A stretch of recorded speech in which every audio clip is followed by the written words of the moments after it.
부활이요 생명이신 하나님, 2025-26년 영적 여정 가운데에 부활주의를 우리에게 허락하여 주신 것 정말로 감사드립니다.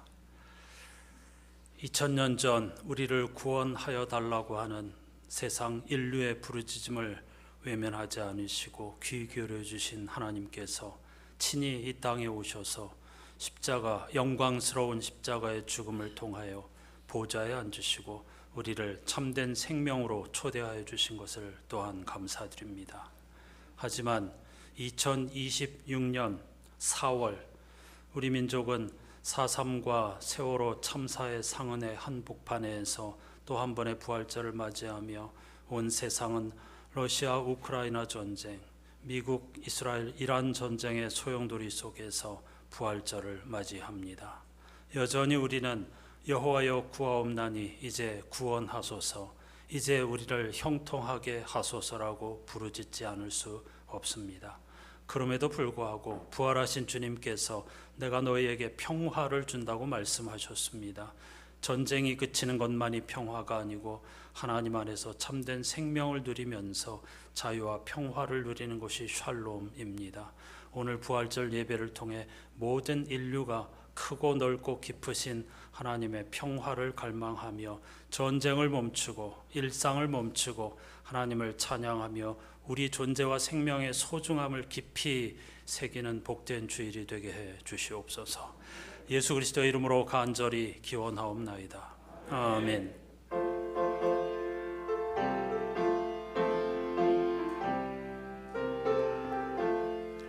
할렐루야, 우리 예수 부활 승천하셨네.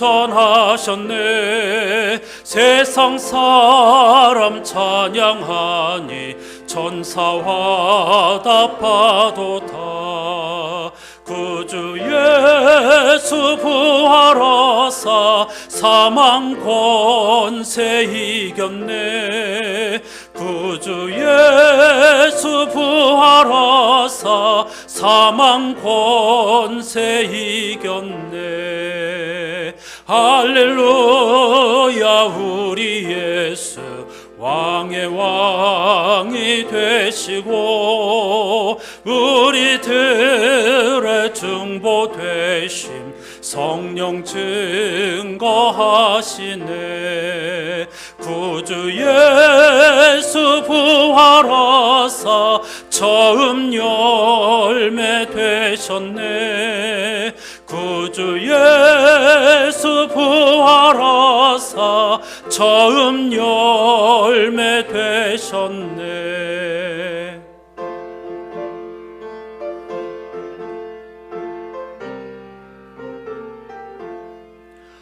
할렐루야, 우리 예수 흠과 티가 없도다.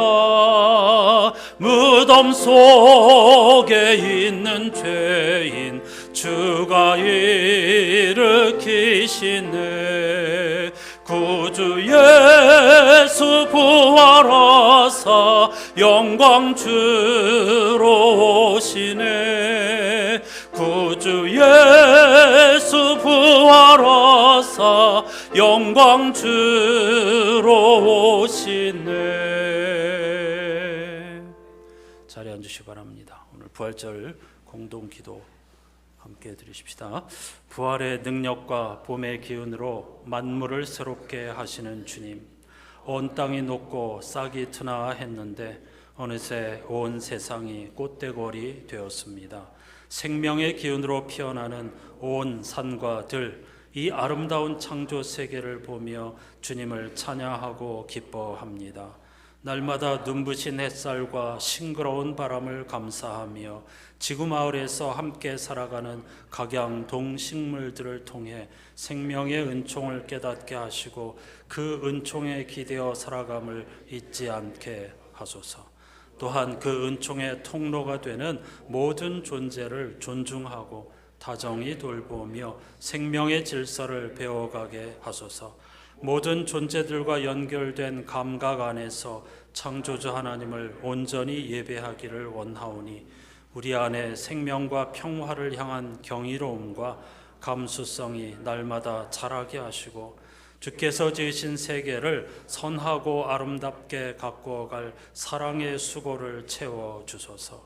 성부와 성령과 함께 영원히 다스리시는 우리 주 예수 그리스도의 이름으로 기도합니다. 아멘.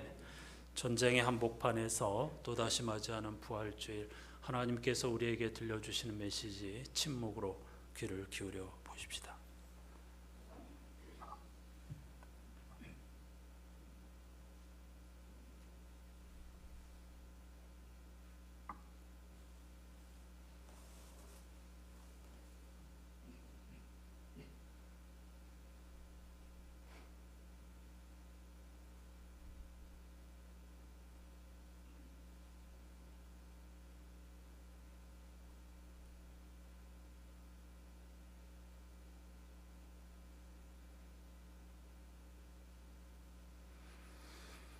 죽은 자의 첫 열매가 되신 예수 그리스도의 말씀이 여기에 있습니다. 여러분은 그리스도와 함께 일으킴을 받았으니 위에 있는 것들을 추구하십시오. 거기에는 그리스도께서 하나님 오른편에 앉아 계십니다. 위에 있는 것들을 생각하십시오. 땅에 있는 것들을 생각하지 마십시오. 아멘.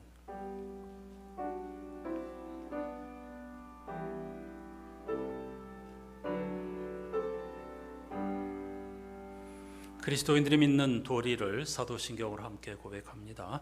나는 전능하신 아버지 하나님 천지의 창조주를 믿습니다. 나는 그의 유일하신 아들 우리 주 예수 그리스도를 믿습니다.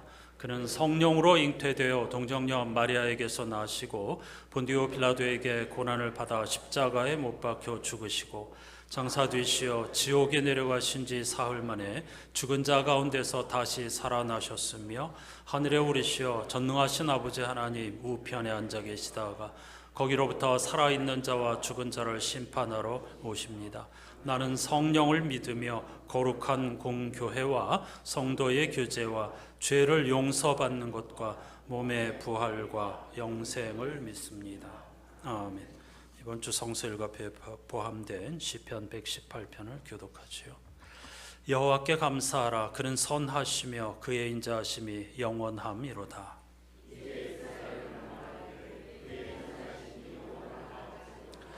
여호와는 나의 능력과 찬송이시요 또 나의 구원이 되셨도다.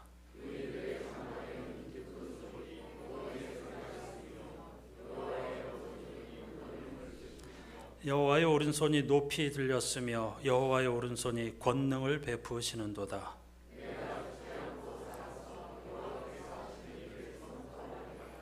여호와께서 나를 심히 경책하셨어도 죽음에는 넘기지 아니하셨도다.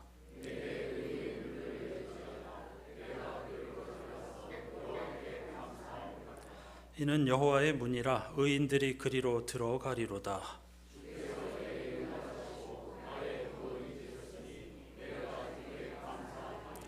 건축자가 버린 돌이 집 모퉁이의 머릿돌이 되었나니 함께합니다. 이날은 여호와께서 정하신 것이라 이날에 우리가 즐거워하고 기뻐하리로다. 아멘. 즐거움과 기쁨으로 부활의 주님을 찬양하십시다.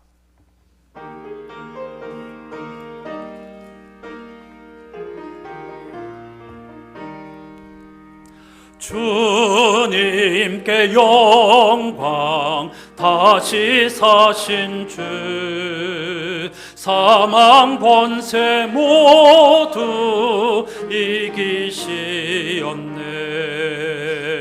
흰 옷 입은 천사 돌을 옮겼고 늦었던 곳은 비어 있었네. 주님께 영광 다시 사신 주 사망 권세 모두 이기시었네. 부활의 주님 나타나시사 두려움과 의심 물리치셨네. 주의 교회 기뻐 찬송하여라. 다시 사신 주님 죽음 이겼네. 주님께 영광. 다시 사신 주 사망 권세 모두 이기시었네.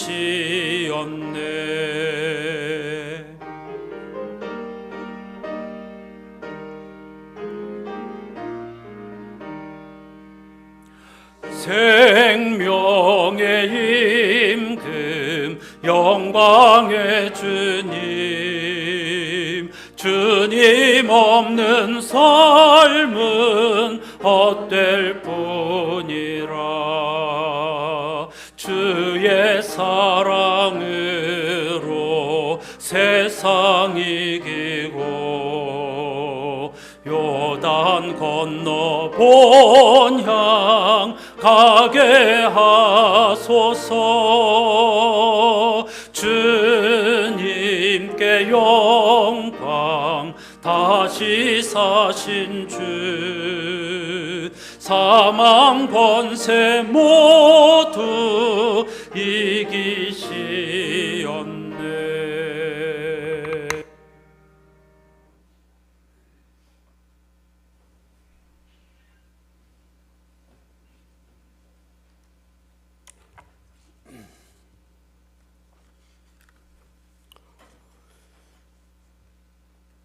예수님의 부활을 기념하는 이 거룩한 날, 감사의 마음을 담아 예배합니다. 죄와 사망의 권세를 이기시고 부활하신 예수님을 통해 우리에게 새로운 생명과 소망을 주신 하나님 아버지께 감사와 찬양을 올립니다. 새로운 시작을 준비하시는 주님의 손길이 겨우내 메말라 보이던 가지 끝에 연두빛 숨결이 맺히듯 우리 영혼에도 소망의 싹을 틔우시는 은혜에 감사를 드립니다. 우리는 자주 계절만 보고 시간을 판단하지만 주님은 그 계절을 통해 하나님의 나라를 가르치십니다. 씨앗은 땅속 어둠을 지나야 싹을 트고 밤은 깊어야 새벽을 맞이합니다. 우리의 삶에도 설명되지 않는 기다림과 침묵의 시간이 있으나 그 모든 순간이 헛되지 않음을 고백합니다. 보이지 않는 곳에서 뿌리를 내리게 하시고 흔들림 속에서 더 깊어지게 하신 주님의 섭리를 찬양합니다. 주님, 지셨던 십자가는 패배가 아니라 하나님께서 인류를 구원할 계획이었음을 기억하게 하옵소서. 주님의 고난이 우리에게 주는 의미를 잃지 않게 하시고 십자가는 죄의 무게를 드러내는 동시에 은혜의 깊이를 보여주는 자리임을 기억하게 하시고 값없이 받은 구원이 결코 가벼운 것이 아님을 깨닫게 하시며 주님의 침묵 속에 담긴 순정을 배우게 하옵소서. 주여, 이 땅에 깊이 뿌리낸 부정과 부패와 불의의 구조를 곁들여 주시옵소서. 사람의 이익을 위해 진실이 왜곡되고 정직함이 희생되는 현실을 살펴주소서. 은밀한 자리에서도 양심과 정의를 지키는 용기를 주시고 모든 분야에서 투명성과 공정함이 세워지게 하소서. 탐욕이 아닌 성김이, 이익이 아닌 공의가 기준이 되는 나라가 되게 하시며 진리를 따르는 사람들이 존중받는 사회가 되게 하옵소서. 주님, 부패로 인해 고통받는 이들의 눈물을 닦아주시고 부정한 권세가 무너지고 하나님의 정의가 이 땅 위에 세워지는 역사를 이루어 주옵소서. 하나님, 이 나라의 경제를 주님의 손에 올립니다. 어려움 속에 살아가는 가정과 기업 그리고 생계가 막막한 이들에게 길을 열어주시고 모든 국민이 일할 기회를 얻게 하시고 정직한 노동이 정당하게 보상받는 사회가 되게 하옵소서. 경기 침체와 불황 속에서도 낙심하지 않게 하시며 지혜와 창의성을 발휘하여 회복과 성장을 이루게 하여 주시옵소서. 주님의 공급하심으로 필요한 것들이 채워지고 나누는 기쁨이 넘치는 경제가 되게 하옵소서. 모든 영역에서 부정과 착취가 사라지고 상생과 협력이 뿌리내리게 하여 주시옵소서. 주여 남과 북의 갈등과 대립이 평화로 바뀌게 하소서. 군사적 갈등과 긴장과 불신이 해소되고 진실한 대화와 교류가 열리며 전쟁의 상처가 치유되고 함께 미래를 만들어가는 길이 열리게 하시며 평화 통일로 향하는 길이 단번에 이루어지지 않더라도 작은 변화와 신뢰가 쌓여가는 과정을 허락해 주시옵소서. 정치적 계산이 아닌 국민의 생명과 평화를 우선하는 지도자를 세워주시사 주님의 사랑으로 한반도 전역에 흐르게 하여 주시옵소서. 주님, 또 한 주간을 일터로 나가는 성도들을 기억하여 주옵소서. 보이지 않는 경쟁과 압박 속에서 정직을 잃지 않게 하시고 결과보다 과정을 주님께 맡기게 하옵소서. 사업을 운영하는 이들에게 분별과 통찰력을 주셔서 결정의 순간마다 탐욕이 아니라 청지기의 마음으로 선택하게 하여 주시옵소서.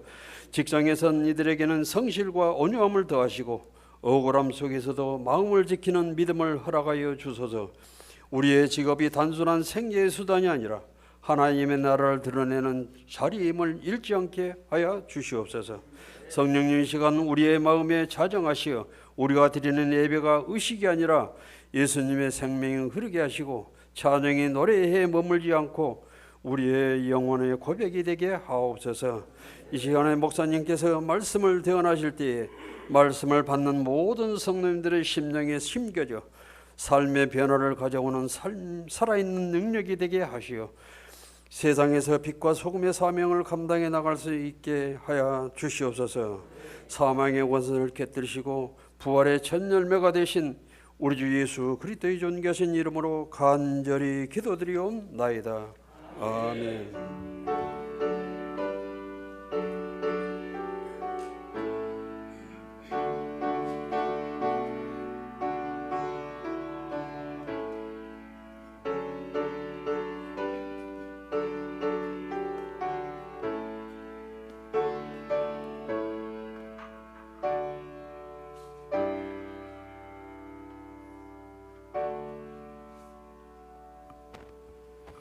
이제 모두 자리에서 일어나셔서 오늘 우리에게 주시는 하나님의 말씀을 경청하겠습니다.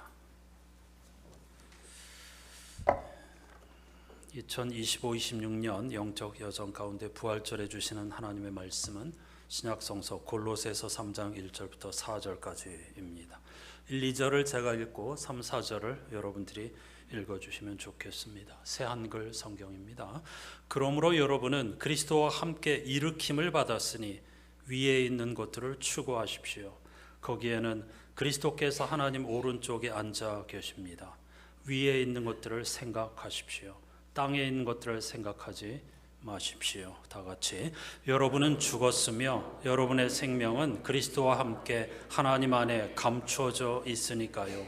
그리스도 곧 여러분의 생명이신 분이 나타나실 때에 그때에 여러분 자신들도 그리스도와 함께 영광 가운데 나타날 것입니다.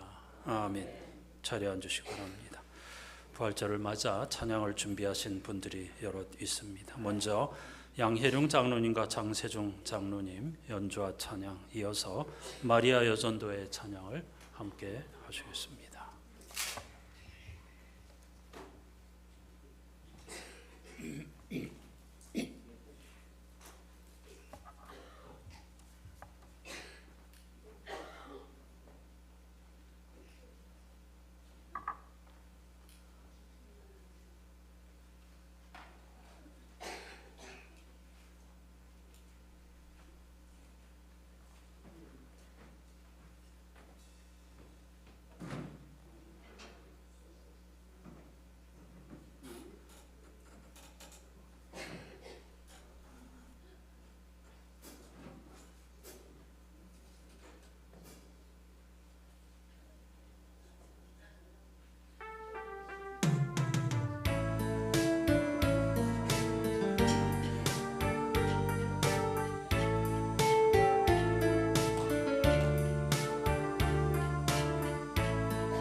가나안을 향하여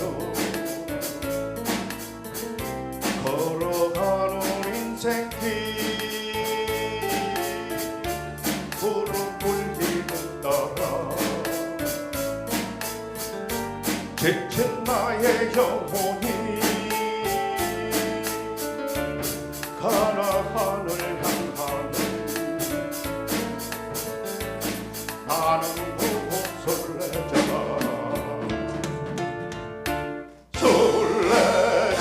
설레자의 길이 비록 험할지라도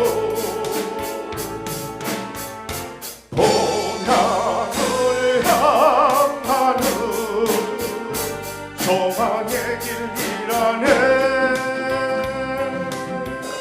세상 흙지 버리고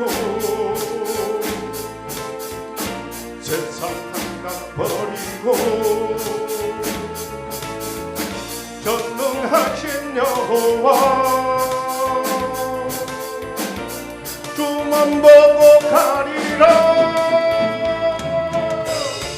나의 인생 살 동안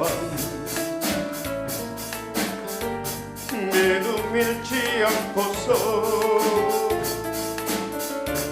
강풍권을 향하는 나는 곧 설레자.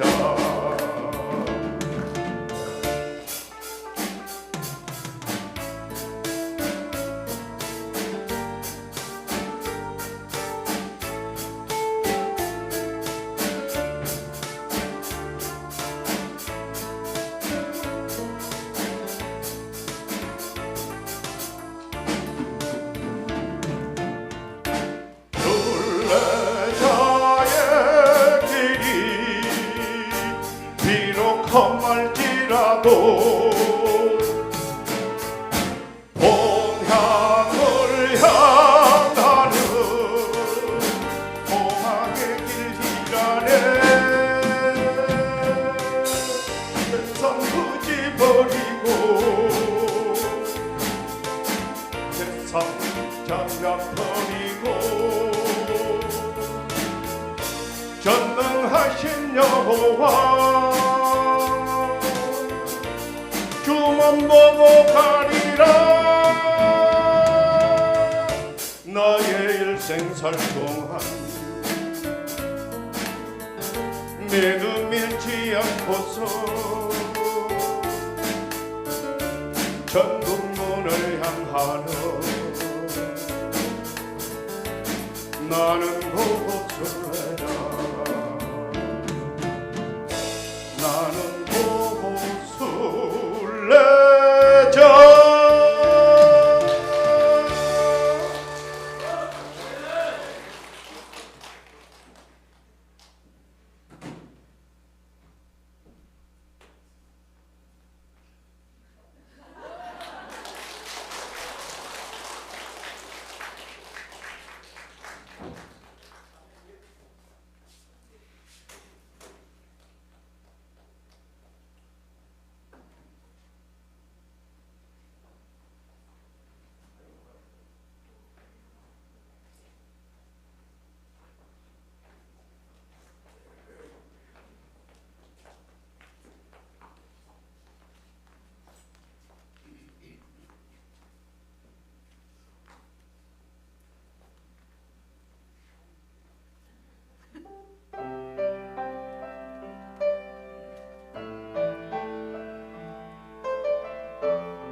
처음 듣는 찬양인데 참 좋은 찬양이군요. 좋은 찬양을 우리들에게 알려주셔서 감사드립니다. 잔잔하고 좋은 멜로디 가사의 찬양입니다. 양 장로님은 정말 대단하시네요. 또 이제 또 드럼까지. 참 놀랐는데 더 놀란 것은 장세중 장로님입니다.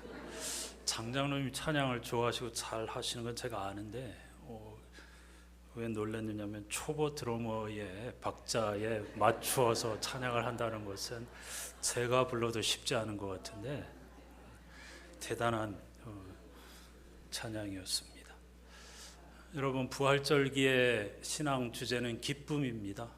오늘 이렇게 두 분 장로님과 여전도 회원들 우리에게 큰 기쁨 또는 잔잔한 기쁨을 주었는데, 일상의 이 부활절기 50일 기간 동안 슬픈 일도 만나고 위태로운 일도 만나겠지만 부활하신 주님이 주시는 평화와 기쁨을 빼앗기지 않는 우리 안산교회 공동체가 될 수 있기를 주님의 이름으로 축복합니다.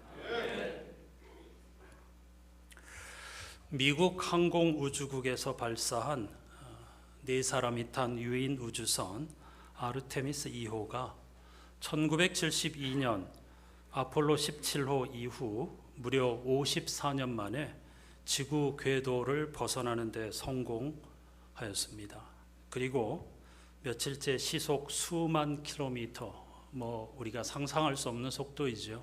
수만 킬로미터의 속도로 달을 향해 순항 중입니다. 아마 내일쯤 근처에 도달하게 된다고 하는데요. 지난 2일 아르테미스 2호 우주선이 지구 궤도를 무사히 이탈한 직후 촬영하여 우리들에게 보내준 지구의 사진, 지구 밖에서 본 지구의 사진 잠시 보시겠습니다.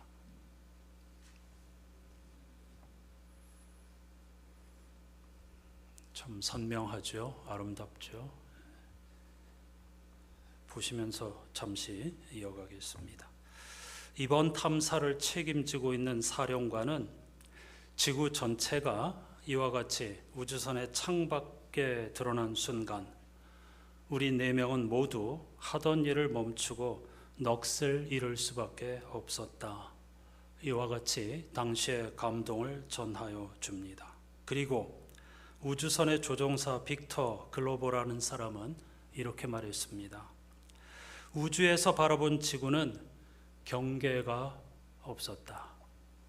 우리가 어떤 지역에 살든 어떤 모습이든 결국 인류는 호모사피엔스라는 하나의 종으로 연결되어 있다는 사실을 다시금 깨달았다 라고 말이죠.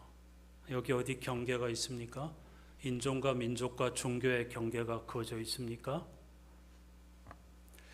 여러분이 보시는 이 사진, 바로 밖에서 바라본 지구의 모습입니다. 하지만 지구 안에서는 무려 4년이 넘도록 러시아 우크라이나 전쟁이 이어지고 있고 이란 전쟁은 2달이 되도록 끝이 보이지 않습니다. 한반도의 4월 역시 제주 4.3과 세월호 참사의 상처가 오롯이 새겨져 있지요. 인류가 아르테미스 2호 조종사가 보내온 우리는 지구촌에서 함께 살아가는 가족이라는 메시지에 이 사진을 보면서 귀를 기울일 수 있기를 간절히 바라봅니다. 됐습니다. 여러분, 이번 우주인들의 경험을 성서적으로 표현하면 거듭남입니다. 거듭남을 그리스어로 엑스터시라고 합니다.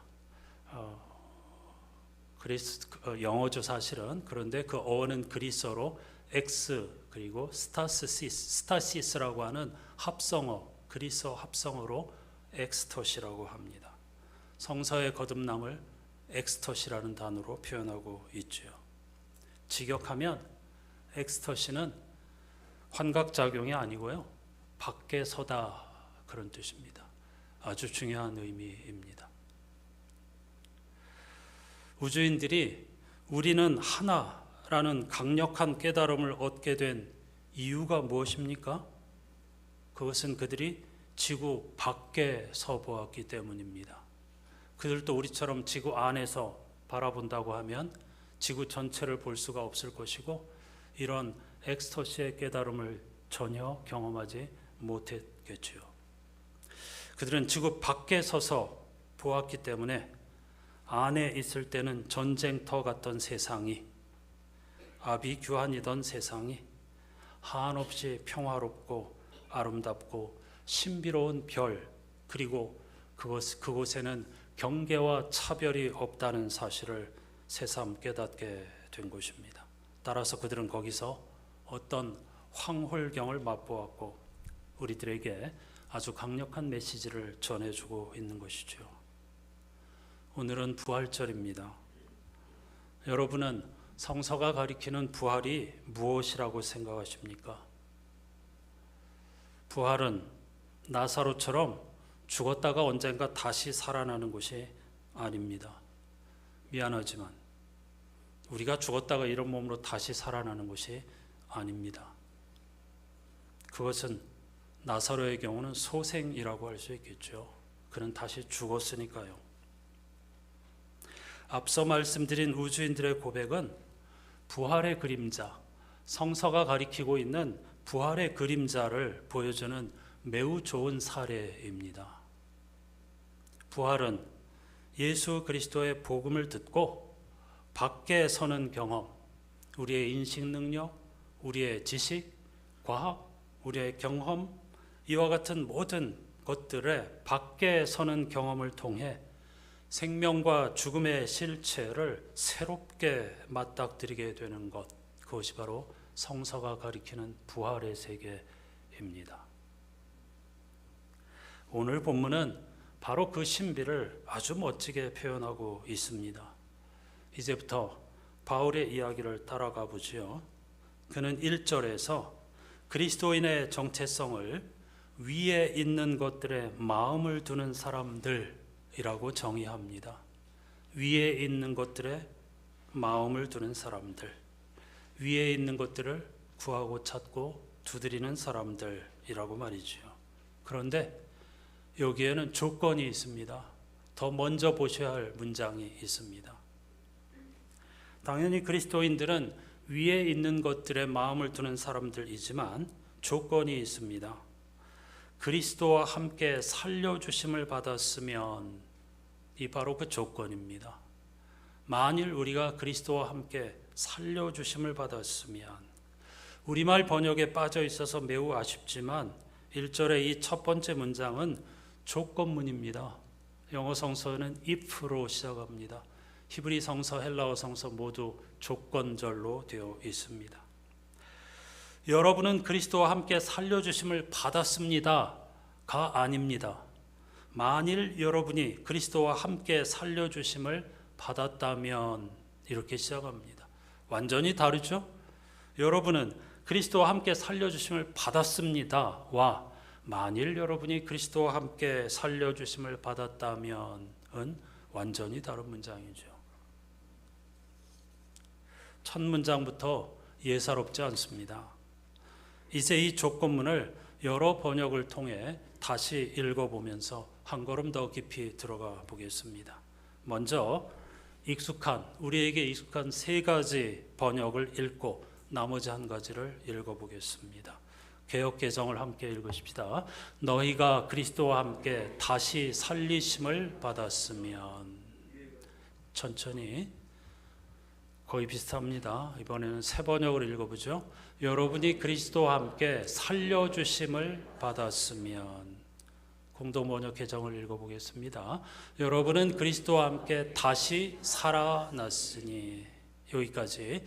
개역개정과 새 번역과 공동번역 개정은 거의 차이가 없습니다. 이게 다 조건절인데 만일, 이 전부 다 생략되어 있습니다.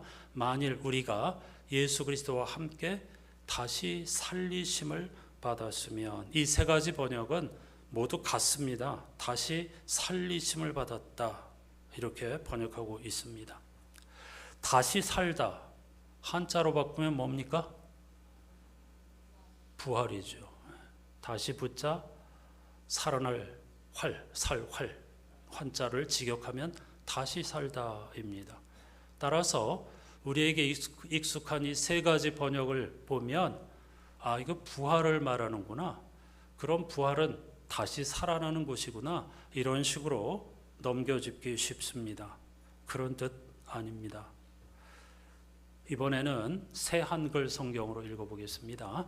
여러분은 그리스도와 함께 일으킴을 받았으니. 한 번 더. 여러분은 그리스도와 함께 일으킴을 받았으니. 일으킴을 받았다는 것과 다시 살아났다는 것은 같은 의미입니까? 다른 의미입니까? 같은 말 아니죠. 전혀 다른 뜻이죠. 다시 살아났다는 것과 앉아있는 사람을 일으켜 세웠다는 것은 전혀 다른 뜻입니다. 이 새 한글 성서는 신구약 성서를 히브리어 헬라어 원어에 기초하여서 상당히 다르게 번역한 좋은 번역입니다. 이 새 한글 성서의 번역, 여러분은 그리스도와 함께, 다시 정확하게 생략된 것까지 하면 만일 여러분이 그리스도와 함께 일으킴을 받았다면으로 읽어야 하겠습니다. 이것은 그리스어 성서를 직역한 것으로서 바울의 의도를 더 정확히 반영한 것이라고 할 수 있습니다.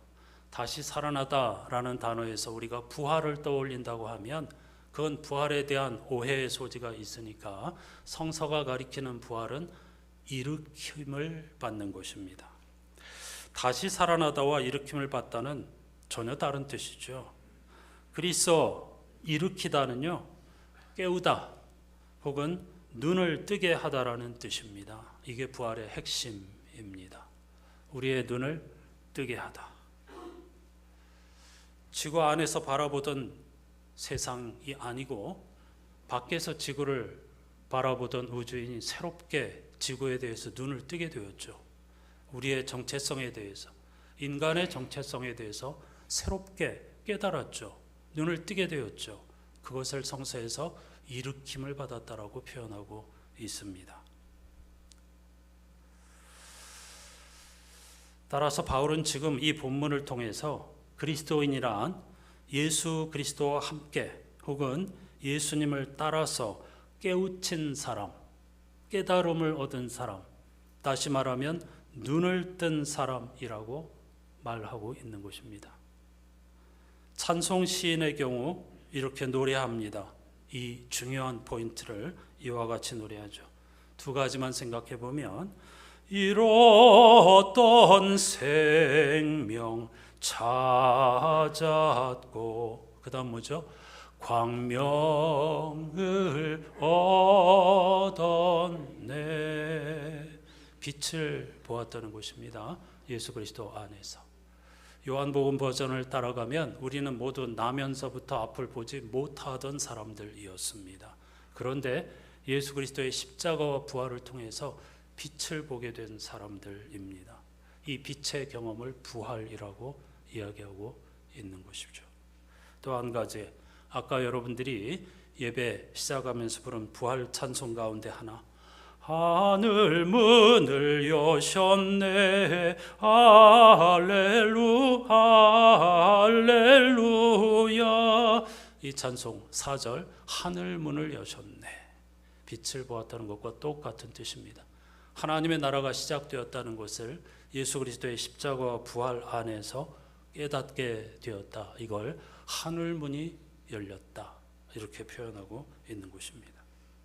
오늘 본문을 히브리 성서, 그러니까 일으킴을 받았다는 것을 히브리 성서 번역자들은 거룩하게 되었다, 이렇게 번역하고 있습니다. 히브리 사람들이 읽는 골로새서 3장 1절은 예수 그리스도와 함께 거룩하게 된 사람들, 구별된 사람들, 이렇게 표현하고 있습니다. 바울은 이어서 사람이 만일 복음에 눈을 떴다면 자신의 바깥에서 생명과 죽음에 관한 새로운 깨달음을 얻고 일으킴을 받았다면 땅에 있는 것이 아닌 위에 있는 것, 직역하면 꼭대기에 있는 것을 추구해야 한다, 이렇게 말합니다. 추구하다라는 것은 다른 성서로 표현하면 구하고 찾고 두드리다라는 뜻이고 마음을 두다, 마음을 집중하다 그런 뜻이죠. 땅에 있는 것은 언젠가는 사라져 없어질 상대적인 것들이고 꼭대기 위에 있는 것들은 절대적인 가치를 의미합니다. 땅에 있는 것과 하늘에 있는 것, 이것을 오늘은 예배를 예로 들어서 조금 생각해 보겠습니다. 한국 교회의 예배는 미국 교회의 영향으로 지난 수십 년 사이 눈에 띄게 달라졌습니다.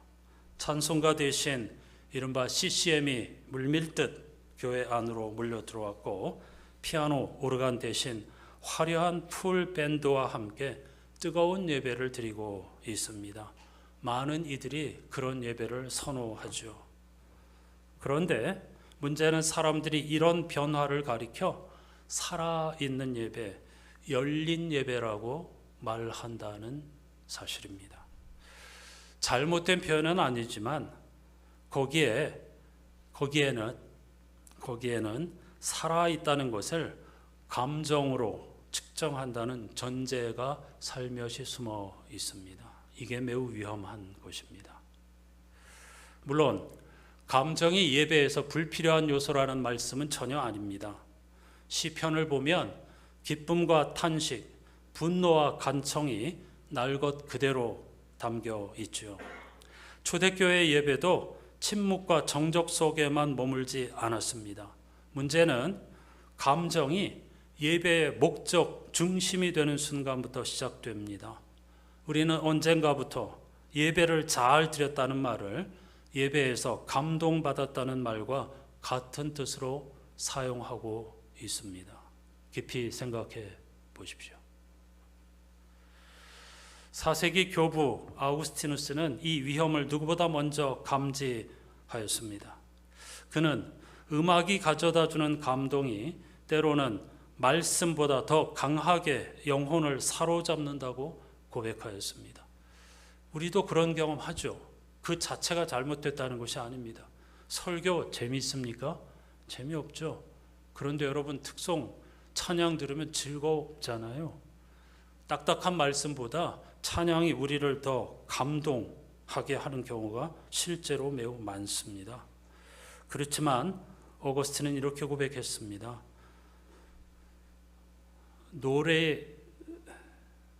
노래가 담고 있는, 그러니까 찬양이 담고 있는 가사 내용보다 노래가 주는 감정이 나를 더 움직일 때 나는 그것을 죄스럽게 고백합니다 라고 말이죠. 그가 음악을 싫어해서, 찬양을 싫어해서 이런 말을 하는 것이 아니라 그 찬송을 너무 사랑했기 때문에 그 감동이 하나님을 향하는 것인지 아니면 감동 자체에 머무는 것인지를 끊임없이 고민하면서 예배를 드렸다는 것입니다. 종교개혁자 루터도 마찬가지입니다. 16세기 종교개혁운동이 일어날 때 여기저기서 전통적으로 가톨릭 교회에서 사용하던 오르간을 부수고 예배 음악을 구습이라며 멀리할 때에 루터는 찬송, 음악이야말로 하나님이 주신 말씀 다음가는 최상의 선물이라고 하였습니다. 하지만 그렇게 찬양을 사랑하던 루터도 예배의 모든 요소는 반드시 회중을 하나님의 말씀 앞에 세우는 일에 복종해야 한다고 설파하였습니다. 무슨 뜻입니까? 예배 안에서 우리가 감정적으로 고양되고 즐거워하고 울고 기뻐하는 것은 중요하지만 만일 우리가 하나님의 말씀 앞에 서지 못한다면 그것은 주객이 완전히 전도된 것이며 온전한 예배가 아니라는 뜻입니다. 예배의 모든 구성은 오직 우리를 하나님의 말씀 앞에 세우려는 것입니다. 감동은 예배의 목표가 아니라 올바른 예배에 자연스럽게 따라오는 결과라는 사실을 반드시 기억해야 하겠습니다. 하지만 오늘날 많은 교회에서 예배의 성공 여부를 성도들의 감동의 감도로 측정합니다. 찬양 인도자와 예배 구성자들은 회중의 감정선을 조율하면서 찬양의 순서와 콘티를 짜고 설교 역시 마지막 몇 분을 감동적인 이야기로 몰아붙여야 한다고 생각하는 경향이 있습니다. 대형 교회들은 다수의 예배팀을 통해 감동의 흐름 자체를 미리 설계합니다.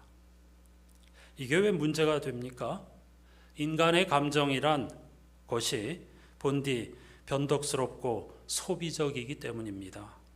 매번 더 강한 자극 없이는 같은 감동을 느끼기 어려워지는 것, 이것은 신앙의 성숙이 아니고 감각의 둔화입니다.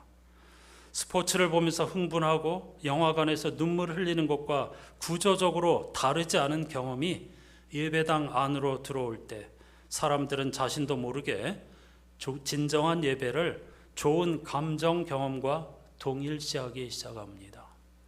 여러분이 큰 감동을 받았다고 해서 좋은 예배를 드린 것이 아닙니다.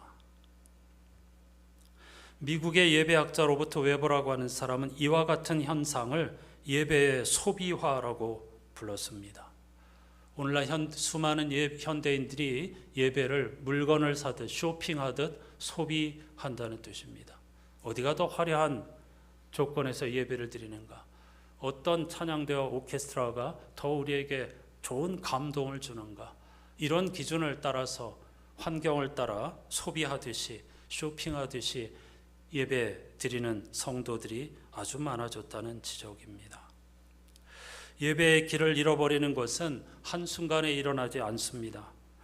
감동이 없으면 집중하기 어렵다고 느끼는 순간부터, 찬양 선곡이 나의 스타일에 맞지 않으면 예배가 공허하다고 느끼는 순간부터 그 변화는 서서히 그리고 조용히 시작되어 우리의 영혼을 고갈시킵니다. 그럼 감동이 없다는 예배가 더 낫다는 말인가? 형식은 없고 차갑고 건조한 예배 의식이 신앙을 깊게 만든다는 말인가 하는 질문이 가능하죠. 당연히 그런 말이 아닙니다. 형식주의는 감정주의의 반대편 극단에 있는 또 다른 함정이니까요. 제가 말씀드리고 싶은 핵심은 예배의 방향입니다. 예배 안에서 우리의 감정은 모든 순서에서 반드시 하나님을 향해야 합니다.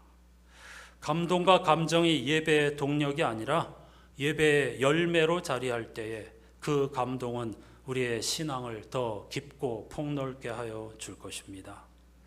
반면에 감동을 얻기 위해 예배를 설계하기 시작하면, 목회자가 그런 함정에 빠지기 시작하면 예배는 하나님을 향한 공동체의 응답이 아니라 개인적 종교 경험으로 변질되고 말겠죠.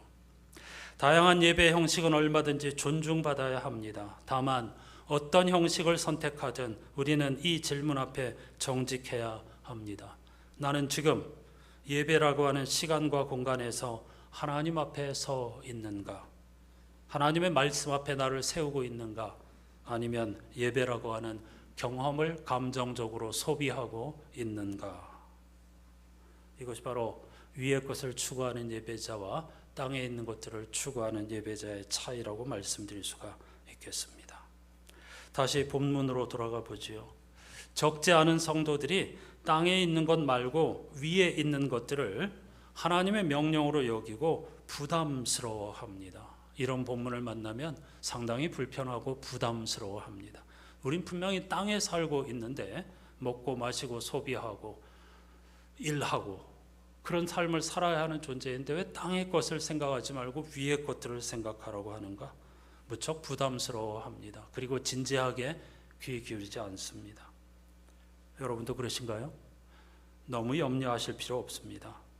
바울은 여러분은 예수님과 함께 일으킴을 받았습니다. 그러니까 반드시 위에 있는 것들을 추구해야 합니다. 그렇지 않다면 여러분은 일으킴을 받은 것이 아닙니다 라고 말하는 것이 아니기 때문입니다. 만일 그렇게 말했다면 우리는 무척 불편하고 부담을 가져야 하겠죠. 바울은 그렇게 말하지 않았습니다. 대신 만일 여러분이 예수 그리스도와 함께 일으키심을 받았다면, 무언가를 보았다면, 예수 그리스도의 십자가 부활의 복음을 통해서 무언가 어떤 엑스터시의 경험을 맛보았다면, 그렇다면 이제부터는 위에 있는 것들에 마음을 쏟아 보십시오라는 권고이며 초대입니다. 이렇게 살지 않으면 그게 아니라고 하는 율법이 아니고요, 은혜의 복음입니다. 다시 말씀드리지만 하나님은 우리의 자유의지를 존중하시는 분이십니다. 지나칠 만큼. 예수께서도 그 누구에게도 억지로 믿으라고 윽박지르지 않았습니다. 부드럽고 따뜻하게 하나님 나라의 복음을 가르치셨습니다. 그리고 나서 가난한 자가 복이 있다고 하셨습니다. 그 말씀에 귀를 기울인 겸손한 자가 복이 있다고 우리를 부활과 생명의 세계로 초대하셨던 것이죠. 1절 말씀이 수동태로 되어 있다는 것이 매우 중요합니다. 여러분, 우리는 우리의 의지로 빛을 보게 되는 것이 아닙니다. 하나님의 은혜로 빛을 보게 되는 것입니다. 그리고 그 깨달음이 우리를 위에 있는 것들에 마음을 두게 하는 것입니다. 마지막으로, 그럼 부활은 죽었다가 언젠가 다시 살아나는 것이 아니라고 제가 말씀드렸는데, 그럼 도대체 부활은 무엇입니까? 지금까지 우리는 그렇게 믿고 기대하고 과거의 성도들은 화장도 하지 않고 그렇게 살았는데, 그럼 도대체 부활이 뭡니까? 왜 부활절을 예배드립니까? 이런 질문이 가능하죠. 3, 4절 말씀에 그 대답이 있습니다. 제가 다시 읽어드리겠습니다. 여러분은 죽었으며 여러분의 생명은 그리스도와 함께 하나님 안에 감추어져 있습니다. 그리스도, 곧 여러분의 생명이신 분이 나타나실 때에, 그때에 여러분 자신들도 그리스도와 함께 영광 가운데 나타날 것입니다.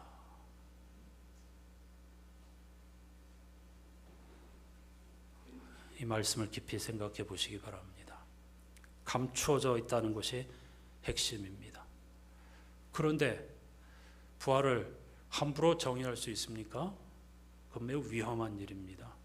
감추어져 있다고 했으니까 부활이 정작 무엇인지 그 어렴풋이 우리가 아는 것 제가 말씀드렸고요.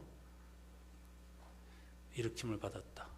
어떤 새로운 시각, 깨달음을 얻었다는 것이 일단 분명한 성서 기자들이 우리에게 들려주는 부활 신앙의 핵심이고요. 그럼 부활이 뭐냐? 궁극적으로 그건 감추어진 거다. 그러니까 그건 하나님께 맡겨드려야 합니다. 함부로 죽었다가 다시 살아나는 것이다 이런 식으로 단정하면 안 됩니다. 만일 그렇다면, 그리고 그것이 유익하다면 우리에게 분명히 가르쳐 주셨겠죠. 감추어져 있다는 것은요, 마치 씨앗이 생명을 감추고 있듯 아직 완성되지 않았다는 의미입니다. 그러니 그것은 하나님의 지혜에 맡겨 두어야 합니다. 그리고 대신 우리는 바울 사도의 권고처럼 위에 있는 것들에 마음을 집중해야 합니다. 부활절기 오순절이 오기까지, 성령 강림절이 오기까지 부활절기 50일 동안의 신앙의 주제는 기쁨입니다. 어떤 조건에 따른 기쁨이 아닙니다. 하나님께서 우리를 생명의 세계로 초대하여 주셨고 빛이 어두움이 아닌 빛 가운데 살아가게 하여 주셨다는 이 사실에 기초한 어떠한 상황에서도 빼앗기지 않는 기쁨, 기쁨의 근원이 되시는 예수 그리스도와 함께 새 생명의 세계를 항해하는 것, 그것이 바로 부활절기 신앙의 주제입니다. 이런 일상의 기쁨이 충만하시기를 주님의 이름으로 축복합니다. 예수 그리스도께서는 십자가를 지시기 전에 제자들과 함께 빵과 포도주를 나누면서 이 일을 영원히 기억하라고 당부하셨습니다. 세 달 첫 주일, 그리고 특히 부활절을 맞아 오늘 우리도 이 성찬 기쁨의 식탁 교제로 나아가시겠습니다. 장로님들 나오시고요. 찬송가 162장 1절을 부르시면서 먼저 빵을 받으시기만 하십시오.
깊이 생각하시면서 함께 나누십시다. 생명의 양식이신 주님께서 말씀하셨습니다.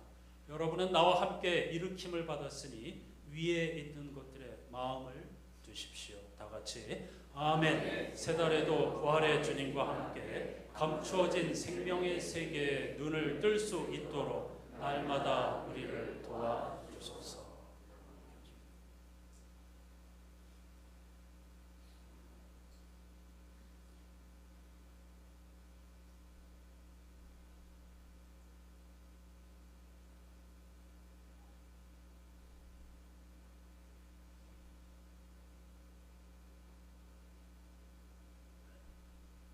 2절 찬송하면서 받기만 하십시오.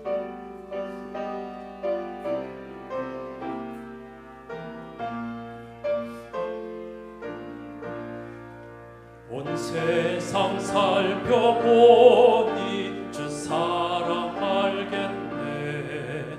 내 마음이 아플 때도 주 사랑 알겠네. 이 세상 풍파 이길 힘 주시는 주님, 주 다시 영광 중에 곧 오시리. 예수 늘 살아계셔서 주 동행하여 주시며 늘 말씀하시네. 예수 내 구세주 예수, 내 맘에 살아계시네. 늘 살아계시네. 예수 늘 살아계셔서 주 동행하여 주시며 늘 말씀하시네. 예수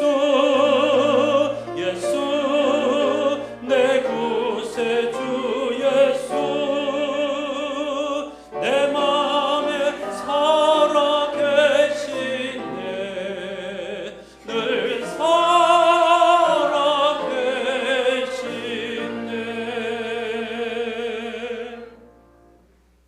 혹시 못 받으신 분 계십니까? 여기 다 비워왔는데. 네. 그러면 고백하십시다. 기쁨의 근원신 주님께서 말씀하셨습니다. 여러분은 나와 함께 일으킴을 받았으니 땅에 있는 것들에 마음을 두지 마십시오. 다 같이 아멘. 사라질 것들이 우리 영혼의 기쁨을 빼앗지 못하도록 날마다 우리를 도와주소서.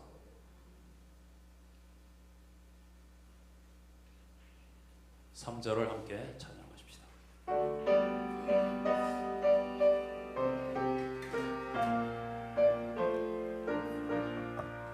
주 믿는 성도들아 다 기쁜 노래로 주 예수 우리와 함께 다 찬양 드리세. 이 세상 소망이요 참 친구 되시는 주 예수 영원토록 찬양하세. 예수 늘 살아계셔서 주 동행하여 주시며 늘 말씀하시네. 예수 내 구세주 예수, 내 맘에 살아계시네. 늘 살아계시네.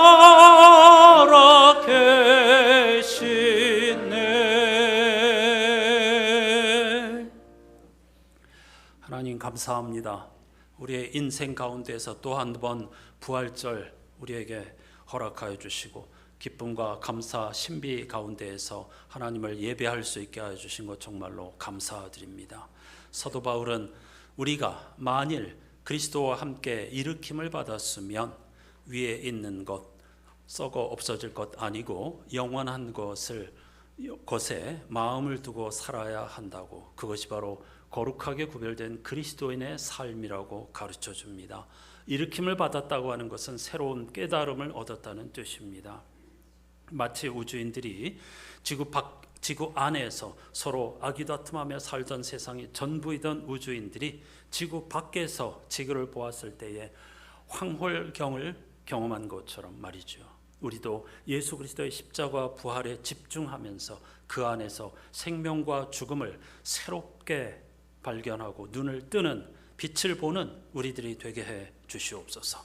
그래서 그 빛의 감동과 감격으로 말미암아 위의 것을 추구하고 그것에 마음을 쏟아붓는 열매를 맺는 성도들이 되게 해 주시옵소서. 하나님께서 우리를 도와주실 줄로 믿습니다. 예수 그리스도와 성령께서 말로 닿을 수 없는 탄식으로 우리를 그렇게 도와주시겠다고 약속하셨습니다. 성령께서 우리에게 예수 그리스도의 복음을 생각나게 하여 주시고 하나님의 말씀을 깨닫게 하여 주셔서 우리로 하여금 이 신비로운 세계를 향하여 구하고 찾고 두드리고 집중하고 마음을 두도록 하여 주셨으니 우리가 얼마나 놀라운 세계에 초대받았는지 항상 잊지 않게 도와주시고 그 감격과 감동으로 무슨 일을 만나든지 기쁨을 빼앗기지 않고 하나님을 찬양하는 거룩한 성도들이 되게 해 주시옵소서. 예수 그리스도 이름으로 간절히 기도드립니다. 아멘. 남선교회 연합회 여러분들의 부활 찬양을 함께 하십시다.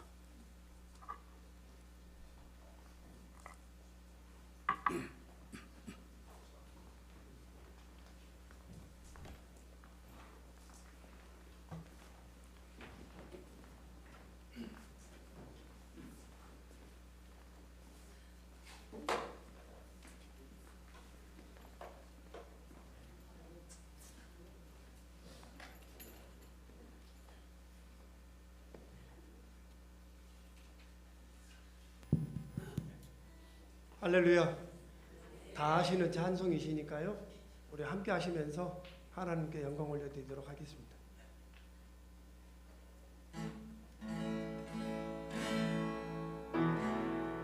살아계신 주 나의 참된 소망 걱정 근심 저녁 때 살아계신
감사합니다.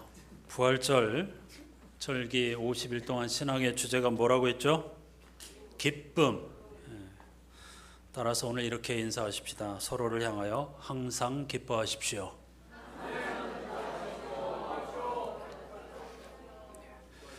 어려운 일들을 만날 수 있겠지만 그러나 주 안에서 항상 기뻐하는 여러분들 되시기를 축복합니다. 오늘 부활절을 맞아서 여전도회 회원들이 정성스럽게 달걀 포장했는데요. 꼭 필요한 분들, 꼭 드리고 싶은 분들에게 부활의 기쁜 소식을 전달해 주시면 좋겠습니다. 그동안 요한복음 읽기 했는데요. 이번 주 수요일로 요한복음 읽기를 마무리하고 다시 창세기 후반 부분을 읽기 시작하겠습니다. 성서 일과표 그리고 매일 성서 함께 따라가시면서 또 창세기 메시지 성서 읽기 혹은 필사하면서 부활의 기쁨을 누리시는 복된 주간이 되시기를 바랍니다. 오늘 예배 후에 항존직 피택자 모임 잠시 갖겠습니다. 오늘은 한 5분 정도 걸릴 겁니다. 빠짐없이 이번 공동회에서 피택되신 분들은 잠깐 소예배실에서 곧바로 모여주시기를 바랍니다. 오늘 첫 주일 기쁨 주일을 맞아서 식사 교제하신 후에 1시 반부터 본당에서 새 생명의 고백, 부활 신앙의 고백이라는 주제로 찬양 예배를 함께 드리도록 하겠습니다. 이번 달에 오랜만에 드리게 되는 자연 예배, 화요일 어르신 나들이 오전 8시 30분쯤에 여러분들 댁으로 모시러 갈 겁니다. 그렇다고 또 새벽부터 기다리고 계시지 마시고요. 그러면 운전하는 분들이 힘들어지니까 한 8시 반쯤부터 기다리고 계시면 댁으로 가서 모시고 우리 나들이 이 좋은 계절에 하나님 은혜 생명 충만의 경험을 하도록 하겠습니다. 그리고 교우들의 자연 예배는 19일 주일 날 있다는 사실을 기억하시고 역시 기쁘고 즐거운 마음으로 함께 동참해 주시기를 부탁드립니다. 오늘 이삭주 현금 주일인데요. 한 달 동안에 또 힘써 주시기를 바랍니다. 오늘 오랜만에 이렇게 반가운 얼굴들이 있습니다. 마스크를 쓰셔서 제가 확실한지 잘 모르겠는데 전순일 집사님 맞습니까? 맞으면 손 들어 보십시오. 아닙니까? 누구시죠?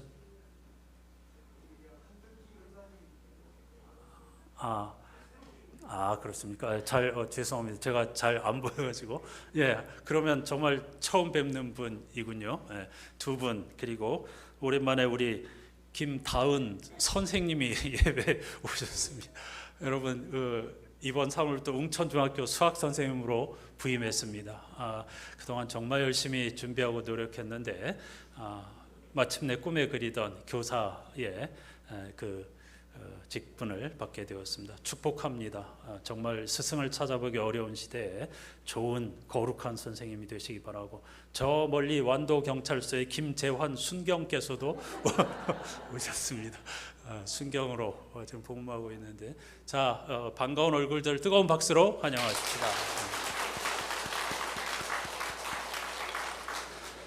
이제 다 같이 자리에서 일어나셔서 1절로 찬양하시고요. 첫 주일이기 때문에 민수기 6장으로 축도하겠습니다.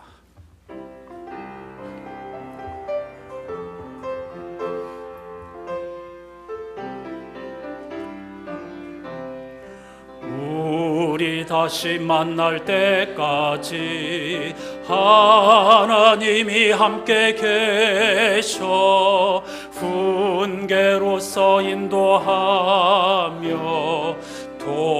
도와주시기를 바라네. 다시 만날 때 예수 앞에 만날 때 다시 만날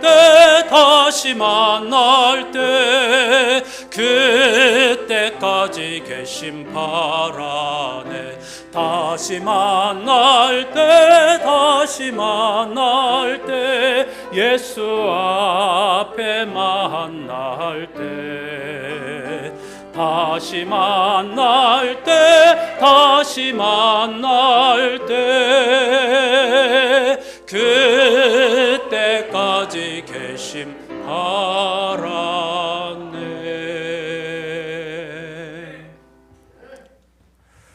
하나님께서 여러분에게 복을 내리시고 여러분을 지켜주시기를, 하나님께서 여러분에게 미소 지으시고 은혜 베푸시기를, 하나님께서 여러분의 얼굴에서 눈을 떼지 않으시고 여러분을 형통케 해주시기를 빕니다. 아멘.